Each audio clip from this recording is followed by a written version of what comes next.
All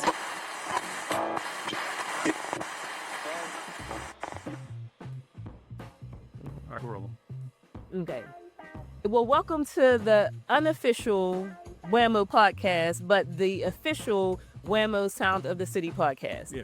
All right, we're here to talk a little bit about WAMO, to talk about this new documentary. So I'll go first. Just my relationship with WAMO and what I did for WAMO. Everything is a blur. I'll say that.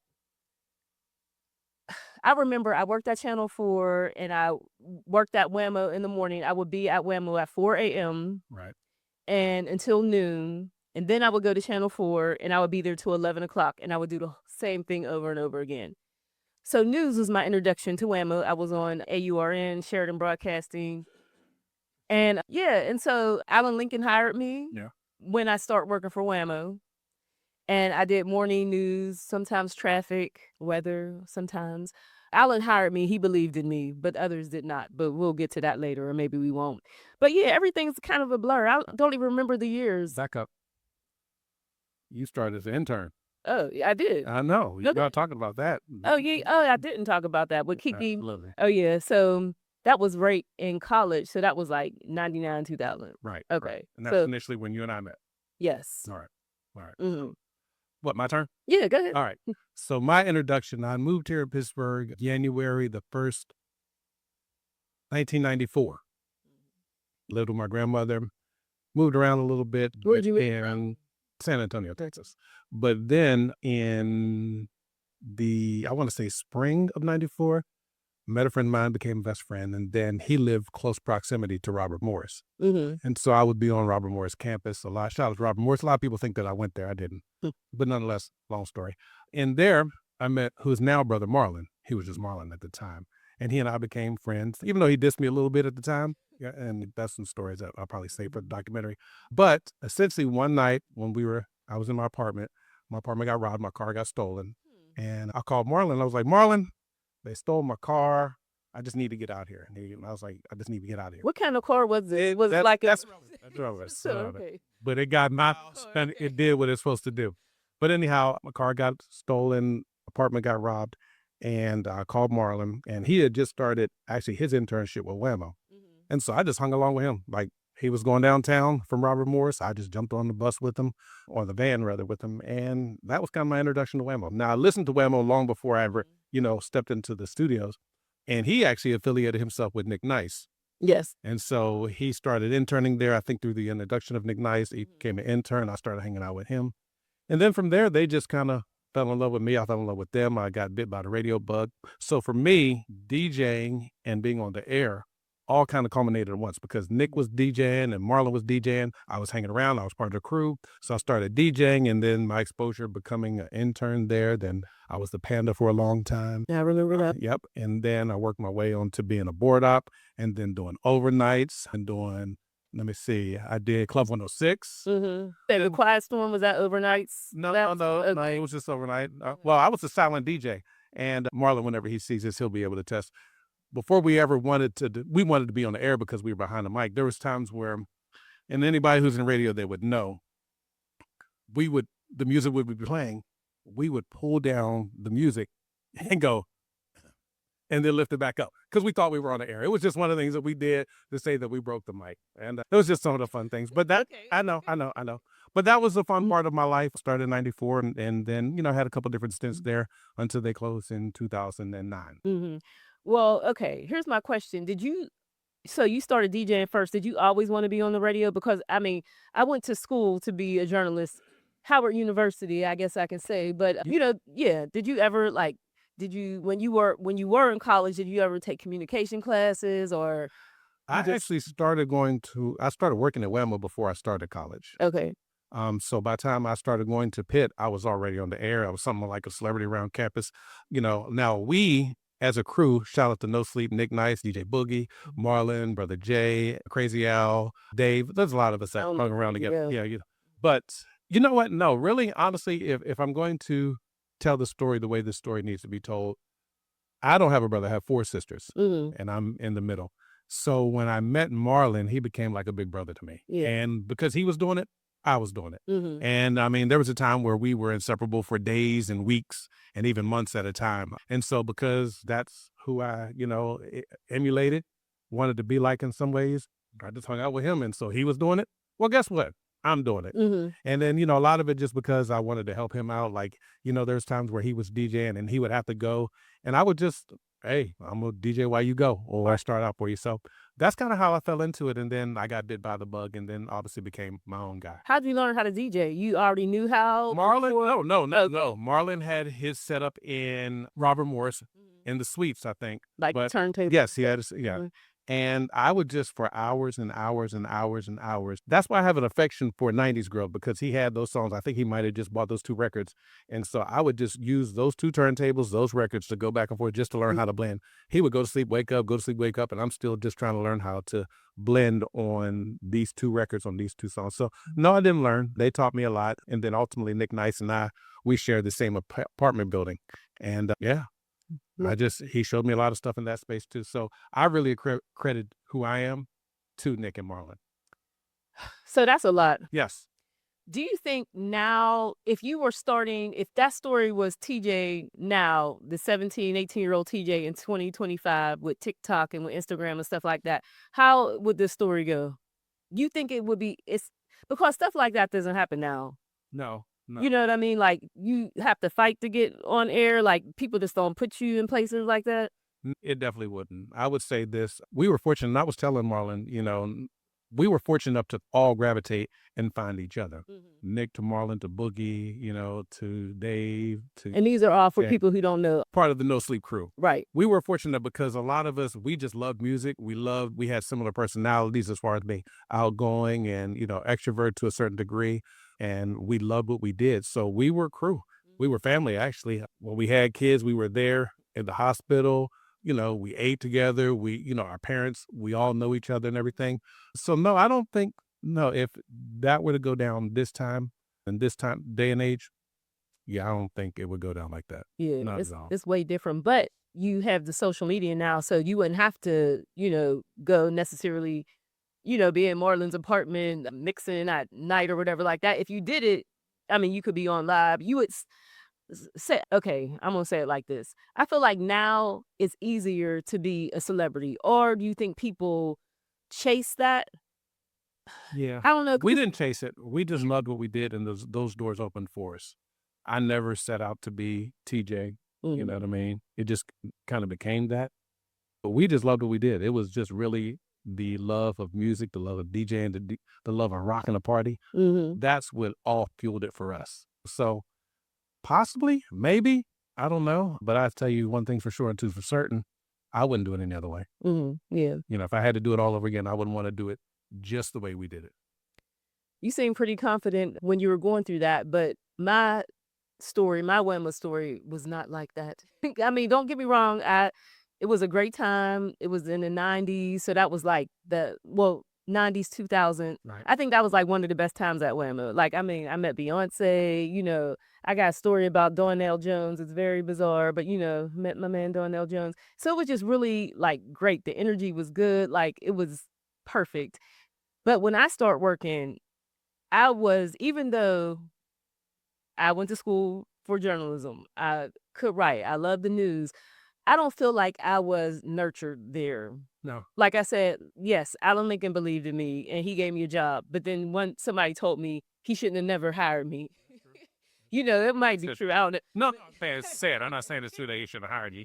Yeah, but I just feel like, I don't know, is it because that you were, different things, like you were a DJ and I was, in the news, 2 different things. I feel like I was not made to feel like I was, like I could go anywhere in this business. But that part of it was on me because being, self-conscious, I didn't have the best self-esteem, things like that. But it just looked like all the DJs, everything was easier for y'all, the male DJs. Because even Kiki, who was in promotions at the time when I started, it wasn't just sunshine and rainbows for her. You know what I mean? Like all the things you're saying, it's like this happened and this happened. And, like Kiki had to work to get to be on air. You know what I mean? Okay. When it seems like it's just like the guys, they're here. No, I'm not gonna say that. I mean, I will say favor probably resonated with us. Biblical favor? Well, yeah, I mean, because it'll look a lot different in a lot of different ways. Okay. Because there's a lot of people who wanted to be on WAMO, who said that they worked for WAMO, who affiliated themselves with WAMO, but never ever was a part of the WAMO family. Maybe WAMO adjacent, Yeah. however, but never WAMO. And so our entire crew, from Nick, Marlon, Boogie, myself, Ray Love, a lot of us, because that we all came together and we were just fortunate enough to have that favoring, and those connections. So I'm not going to say it was easy, because it was a lot of work. It was a lot of work in trying to navigate life in my early 20s, mid 20s at the time. Finding out who I am as it relates to the culture, how it relates to the city, finding my way, finding a wife, having a child. There's a lot of things that come through that it doesn't necessarily make itself to be easy, but when you're made to handle the weight, you carry it.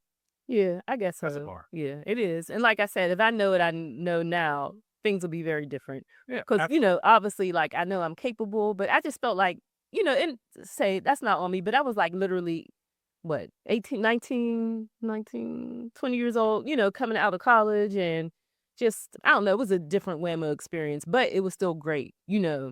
I was thinking the other day about who I would love to see from back in that time. Ray Smooth, because you said Ray Love. I got a story about Ray Love too. Everybody has a Ray Love story. But let me tell you mine real quick. This was when I worked in promotions, and I was driving the WAMO van, and I don't know where we were coming back from. I don't know, but anyway, Ray didn't like the way I was driving. Yep. He said, "This chick can't drive." He got out of the car in the middle of the highway and went to the other. Oh, yeah. So my self-esteem was great at WAMO. Yeah, I was, so little things like that, too. But it was hilarious. I could laugh about it now, but I was really like crying to myself. But yes, Ray Love. I would love to see. I mean, Ray Smooth. Ray Smooth out. He'll probably see this. Really? Okay. Yeah. Okay. All right. I got to Ray reach out Smooth. to him. Yeah. Shout out to Ray Smooth. He was a board op. Yes. Mm-hmm. I remember one time wanting to fight Kanye about you. Oh. When he talked bad to you, I'd ready to go to the station. Yeah. He did. Yeah. I mean, there's so many stories that I could tell. And a part of this documentary, to get back to that, Yes. Okay. is, last year when we had the 50th year anniversary of hip hop, Yes. WAMO was nowhere represented. What do you mean? Hold on. You mean like the ceremony when everybody got their name on that? No, it's just that Pittsburgh is a very I understand what you mean. You mean in general, like the overall. Well, yeah, there was just nothing said about WAMO in relation to the city. I don't necessarily think that WAMO needs to be mentioned in the, the national scheme of things. Right. But I do feel like WAMO has a part in our culture, especially in Pittsburgh. And so at that time I was like, you know what, I think it would be a good time to, put together a documentary. And it's taken us some time to get to this point, certainly. But, it was just that I felt like hip hop, WAMO synonymous. Why not? Yeah. And so, I took it upon myself. I reached out to my mentor, Alan Lincoln. Shout out to him. Reached out to a few others just to kind of call some names in. And here we are, and I'm excited to tell the story. I literally can say that I've given blood, sweat, and tears for WAMO. I can say that I found my voice at WAMO. I found a wife and a child, through WAMO. So that being said, I owe WAMO a great deal, right? And so I think it's, it behooves me to tell the story, tell it right, tell it authentically, and then as well as just, share the true history of what, WAMO did, and, obviously stepping into the future, what they'll continue to do. So I'm really excited about this and happy that I can be the one to do it. And people are excited. I remember during Juneteenth this year when we kind of like went on Man on the Street and did some interviews with people, everybody had a WAMO story. Right. Everybody was, real excited. We don't got all day, but We don't. I'm going to ask one question. Because you said you're telling the whole story of WAMO, the good, the bad, and the ugly. Okay. And we know there's some ugly Absolutely. at WAMO. Absolutely. How are you going to navigate that, telling this story? Because I don't want to say you don't want to piss people off, but at the same time, you want to tell the story and tell it authentically. And, you don't want people to say, oh, well, he's not talking about that because, I think the thing that will always ring true, my dad told me to thine own self be true, and then some other stuff behind it. I know my heart relative to this. History is history. Good, bad, and ugly. Our country is settled in, a very dark at times history as Yeah. well as a very rich history. And I liken the story of WAMO to that. Obviously, there's much more upswing to me, and to what I want to tell than anything that would be negative. But, you don't understand the power of a beautiful day unless you have a couple rainy days, right? True that. And so for me, this is not for me to jump on, anybody's bandwagon to kind of, they did this and he did this and she did that. That's not the story. The story is to tell the history, the good, the bad, the ugly, and the legacy, and I'm going to tell it authentically. I'm telling it with love and respect. So yes, we're going to mention some of the things that may not necessarily rub the city the right way or even side people the right way.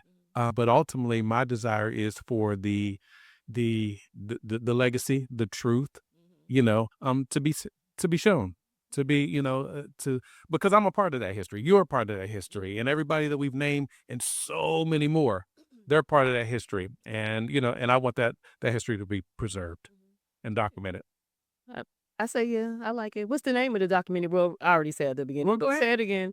Oh, WAMO, the sound of the still city. Yes. I do want to, there's so many stories that I know aren't going to make it onto the film, but there's two that I really want to tell. Mm-hmm. And Boogie can testify to this. And if I can get him here, we'll talk about it. And I'm just going to call it what it is. And I don't necessarily know if I'm going to get in trouble for this if he sees this, but I can promise you, this is how it happened. Boogie and I, we were the bad boys, TeeJay and DJ Boogie. We came on from 7 to 10. We were, like I said, we were the bad boys.